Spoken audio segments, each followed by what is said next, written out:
এই বছরে 31শে ডিসেম্বরের আগে আমার সরকার ঘাটাল মাস্টার প্ল্যান করবে।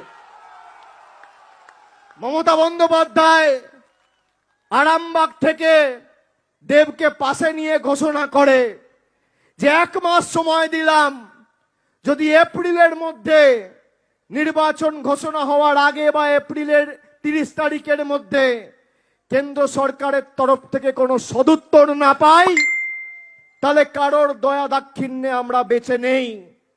1300 কোটি, 1400 কোটি, 1500 কোটি যা লাগুক আমাদের মামাটি মানুষের সরকার দেবে।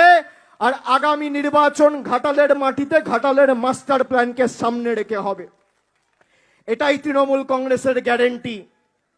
আপনারা দিদির গ্যারেন্টিতে বিশ্বাস করেন? আমরা বারে বারে বলেছি ঘাটাল মাস্টার প্ল্যানের জন্য আমরা চেষ্টা করব। এখানে ক্যামেরা রয়েছে, আমি কথা দিয়ে কথা রাখার ছেলে। আজকে ক্যামেরার সামনে দাঁড়িয়ে বলে যাচ্ছি, এবার ঘাটাল মাস্টার প্ল্যান করে দেখাবো।